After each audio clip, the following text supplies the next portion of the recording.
1 al 53.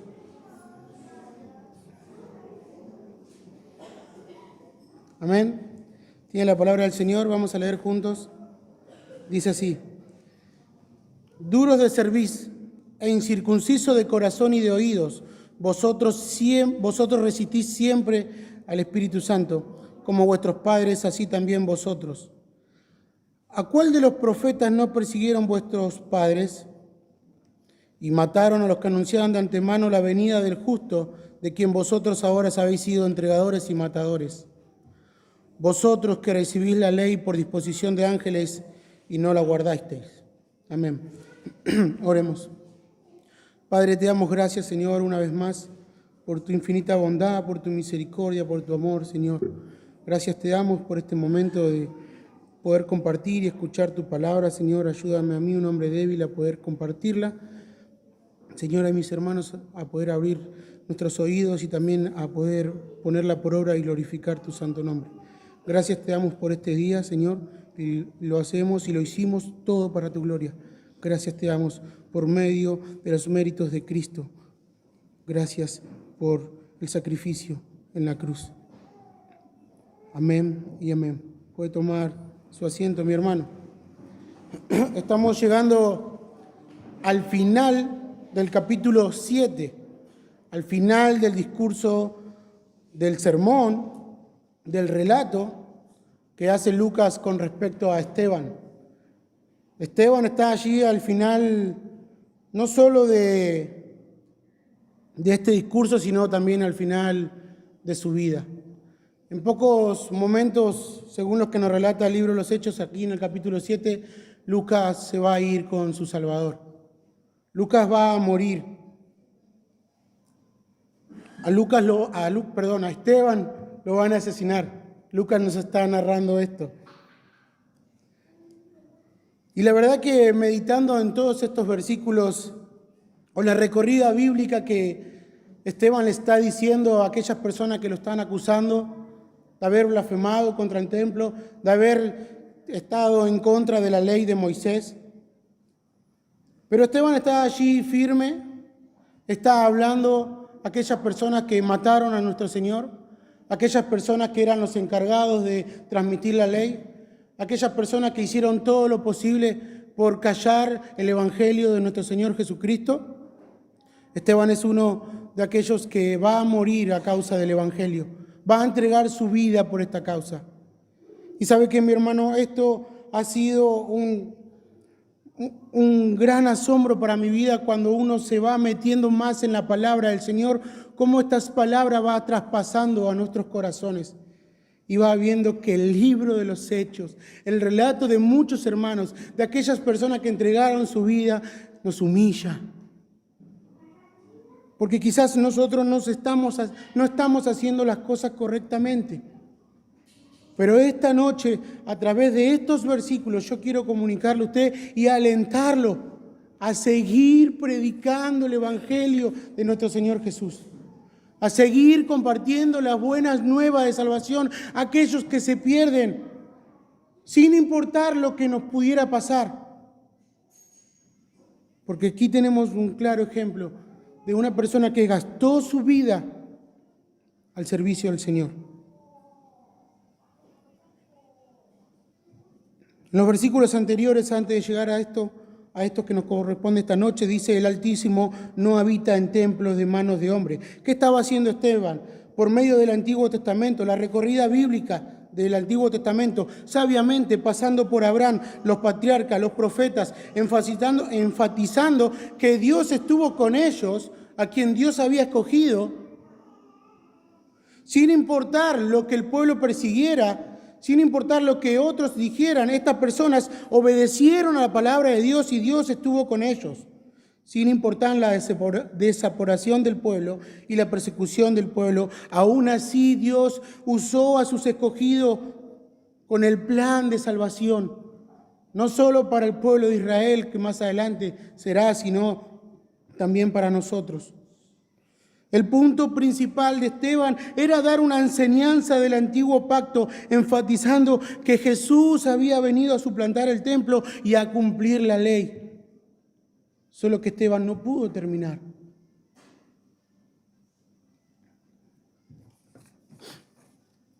El discurso de Esteban no fue tanto una autodefensa de él mismo, sino que él estaba dando un testimonio de Cristo. Porque al principio del libro de los Hechos ellos eran testigos. Y estos son los testigos de Cristo como nosotros somos hoy en día. Testificamos de nuestro Señor Jesús. ¿Qué hacían los fariseos? ¿Qué hacían estos líderes religiosos? Estos querían limitar a Dios a un solo templo, a un lugar. Ellos hicieron del templo un Dios y no el Dios que estaba allí. Ellos salían de ese lugar y vivían una vida en desobediencia. No acataban realmente las ordenanzas. Pensaban que lo hacían, pero no. Porque nosotros hoy en día estamos entendiendo dónde Dios mora.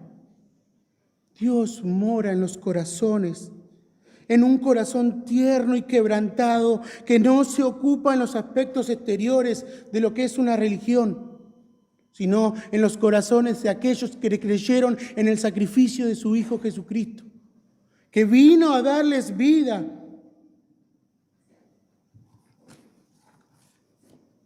No con esto estoy diciendo que Dios está limitado en un solo lugar. Dios está en todo lugar. ¿A dónde me iré de tu espíritu? Dice el Salmo 139. ¿A dónde huiré de tu presencia? Tú estás de una manera que eres el dueño de todo, pero también Dios está de una manera que es personal con nosotros. No solo Dios está en este lugar ahora mismo, sino que no hay un lugar en donde Él no esté. Él está en todo lugar. Él establece una relación con su pueblo. ¿Quién es su pueblo? Pues aquel que oye su voz y le sigue, y que guarda su palabra. Aquel que oye su voz y le sigue es aquel que ha recibido el perdón, aquel que ha sido sanado, aquel que ha sido restaurado, aquel que ha sido amado como nunca nadie lo ha amado. Ese es su pueblo. Los fariseos pensaban solamente en la parte ceremonial. Por eso va a decir palabras duras aquí Esteban contra ellos. No fueron palabras que ellos no han escuchado. No fueron palabras que ellos no vendrían a su mente cuando escucharan estas palabras. Son palabras que Dios le venía diciendo en el Antiguo Testamento a todo el pueblo de Israel, duro de servir, incircunciso de corazón, pueblo rebelde, que se niega a seguir mi voluntad, que se niega a seguir mis mandatos, mi ley.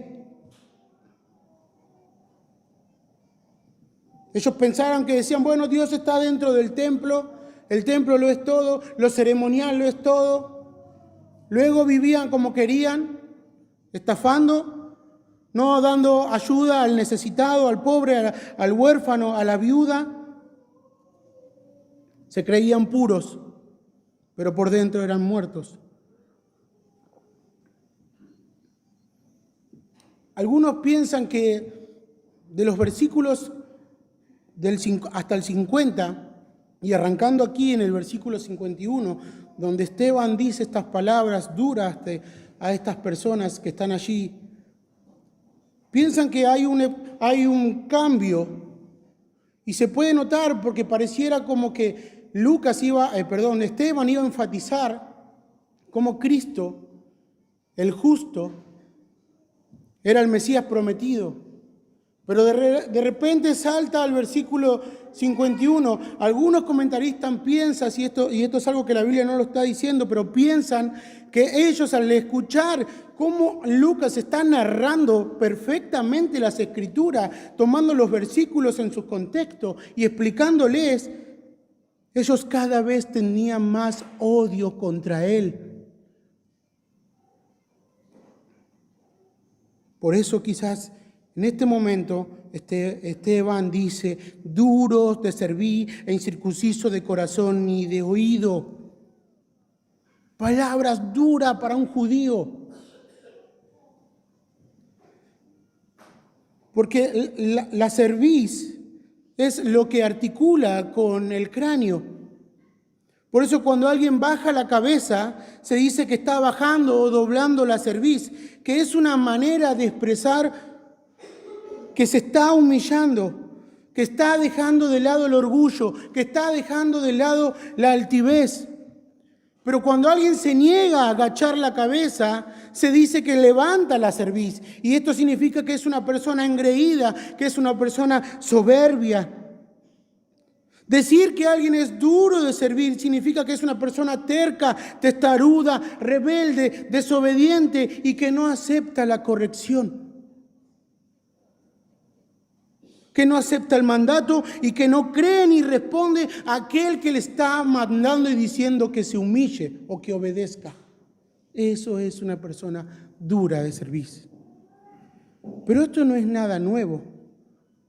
Esteban está repitiendo las mismas palabras que Dios pronunció en Éxodo 32:9. Jehová a Moisés dijo: yo he visto a este pueblo que por cierto es pueblo de dura cerviz, rebelde, duro, desobediente. Y esta es la actitud que Dios no soporta. Y esta es una actitud que provoca el enojo.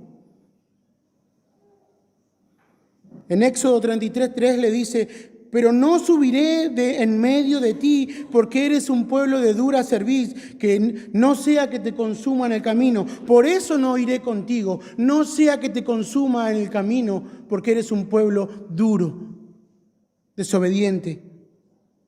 Y esa es la misma actitud que está viendo Esteban con estas personas.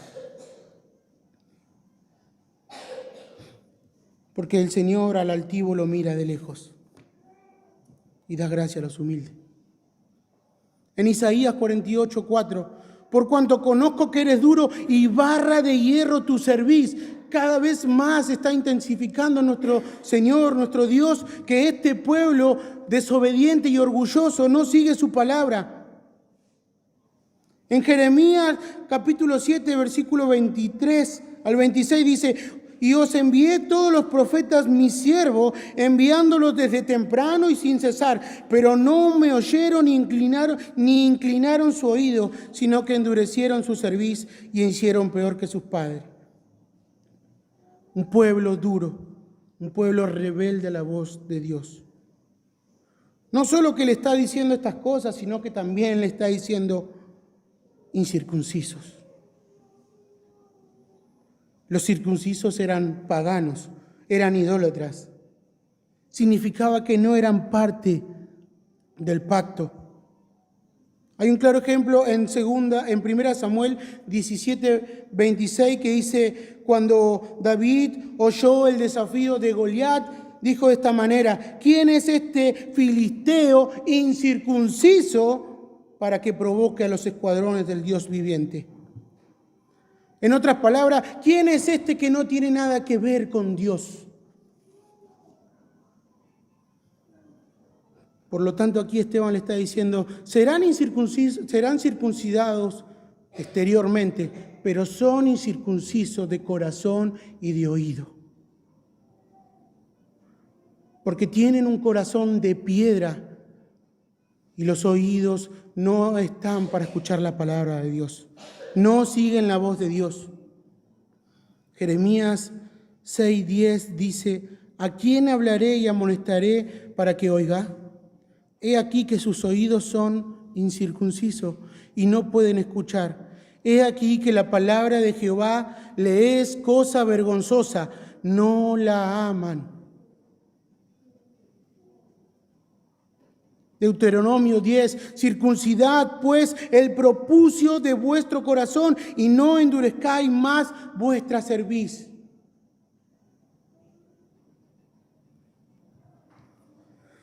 Porque estas personas se negaban a oír deliberadamente y a cambiar, porque no querían escuchar el consejo de Dios, no querían escuchar la verdad. Pero ¿qué pasa con nosotros? Cuando hoy en día una persona se convierte al Señor, hay una transformación radical porque Dios hace una obra sobrenatural. Hay un nuevo nacimiento, hay una vida nueva, hay nuevos deseos de obedecer y vivir para la gloria de Dios. La palabra nos enseña: el que me ama, mi palabra guardará.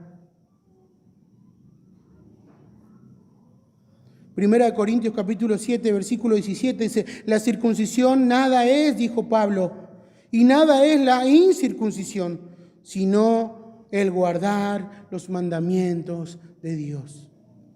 ¿De qué les servía?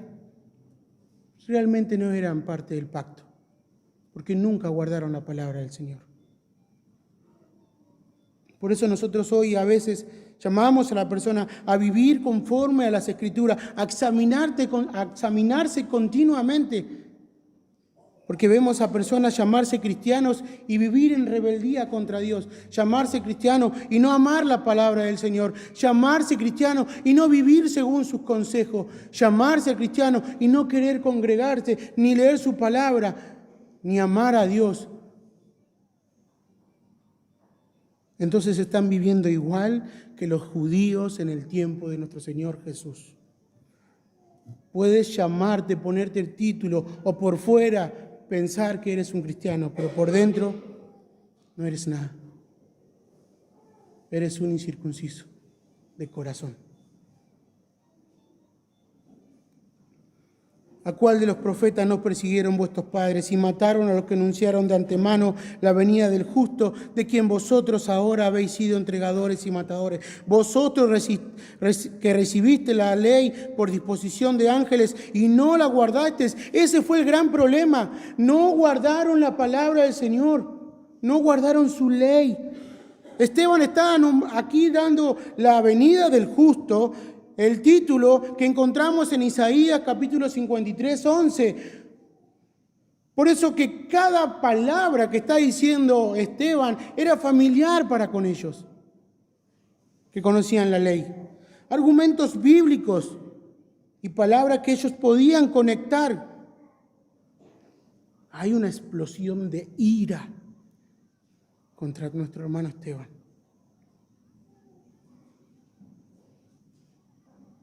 Por eso en los versículos siguientes, ellos se van a levantar a matar a nuestro hermano. Porque había dos posibilidades. O se arrepentían y creían en el Señor, o pasaba esto.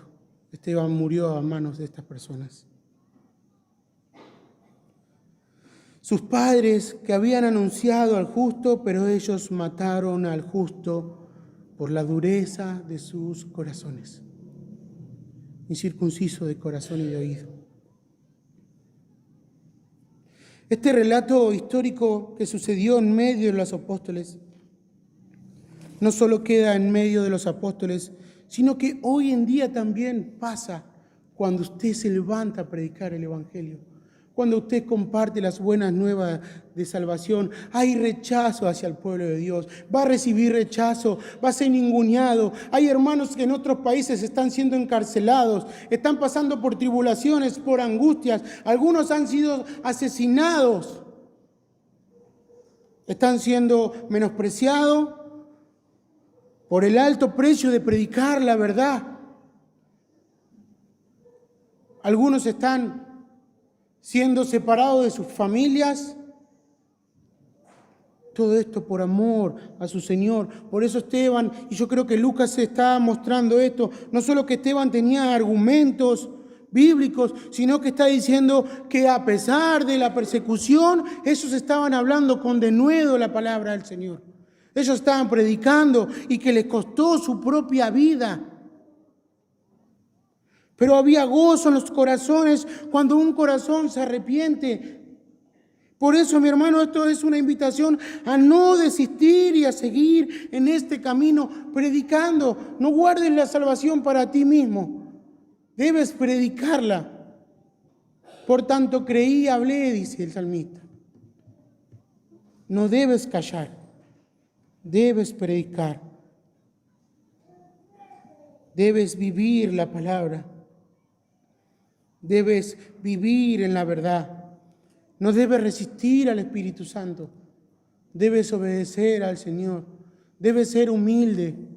Debes caminar en santidad. Debemos hacer todas estas cosas. a raíz de estar estudiando el libro de los Hechos y estar estudiando cómo estos hermanos estaban siendo perseguidos, luego en las predicaciones de los domingos, cómo nosotros debemos quizás hablar a las personas, ¿qué es lo que hace el Señor? Bueno, prepara la semana el camino y pone oportunidades para que nosotros podamos compartir la palabra. Y me ha tocado, compartía con los hermanos ayer en Padua y decía entre ayer y anteayer en la mesa donde comemos y yendo hacia el lugar donde comemos, y luego después siguió una charla interesante sobre religión, por supuesto, entre un católico a un ateo, gracias a Dios, dijo, y yo cristiano. Y hablando y debatiendo sobre la palabra del Señor, sobre que tu fe es falsa, que no, la mía no es falsa, que lo que vos estás diciendo está mal y está bien. Y en un momento de la conversación dice uno y dice, bueno, cuando se descubra la primer verdad que está argumentando esta persona, todo lo que vos crees, Johnny, se va a caer. De ninguna manera se va a caer, porque todo es verdad. Es más, antes que se descubra eso lo que dice esta persona, Cristo va a venir a buscar a su iglesia. Y Cristo va a venir a buscarme porque Él lo prometió, porque todas las promesas que fueron hechas en el Antiguo Testamento se cumplieron en Cristo. Y Cristo ha hecho una promesa a su iglesia y va a venir a buscar. Y va a venir a buscar a los que son suyos. Y van a venir a buscar a los que creyeron en su evangelio, aquellos que depositaron su fe en la muerte y la resurrección, en su vida, aquellos que tenemos la esperanza de estar con Él. Él va a venir a buscarme antes de que se confirme lo que tú digas. Y la persona quedó choqueada, pero me está diciendo que ¿cuándo va a pasar eso? Ya, pronto. Pero ¿cuándo? La Biblia lo dice, sí, ya, pronto. Cristo viene a buscar a su iglesia. En un momento la persona queda atemorizada, porque le digo, Él va a venir a buscar a los suyos, y el que no está con Él está en contra de Él. Y vos no estás con Él, vos estás en contra de Él. ¿Y cómo voy a saber yo si Él va a venir? Porque un día vamos a ir caminando nosotros dos aquí por la fábrica, yendo a la oficina, y a mí me va a llevar el Señor y vos te vas a quedar. ¿Cómo que vas a desaparecer? Cristo va a venir a buscar a los suyos. Por eso nosotros predicamos el Evangelio. Esteban gastó su vida predicando, mi hermano. Y estaba contento yo de poder hablar. Y quiero transmitirle esto de que mi hermano Esteban estaba hablando, de que yo sé que cada uno de ustedes o la mayoría de ustedes está hablando de Cristo. Por eso esto es un ánimo, a gastar nuestras vidas, a anunciar las verdades eternas, como así muchos hermanos lo hicieron en el camino del Señor. Pero quiero que se vaya con esta palabra también. Isaías 52:7 dice que aquellos que predican la palabra, aquellos que están llevando el mensaje de salvación, sus pies son hermosos. Dice Isaías 52:7, qué hermosos son sobre los montes los pies que trae buenas nuevas del que anuncia la paz, del que trae las buenas nuevas de gozo, del que anuncia la salvación. Y dice Sión, tu Dios reina. Pablo toma este versículo en Romanos capítulo 10 y dice, cuán hermosos son los pies de los que anuncian la paz. Esteban durmió, Esteban murió como todos los cristianos de este mundo, pero vive porque Cristo vive. Anhelamos a ver a nuestro Señor y adorar por siempre la eternidad, al Rey de Reyes y al Señor de Señores. Oremos, hermano. Padre, te damos gracias por tu palabra, por tu amor. Señor, ayúdanos a vivir, Señor, a no ser personas duras de corazón o duras de servicio, aquellos que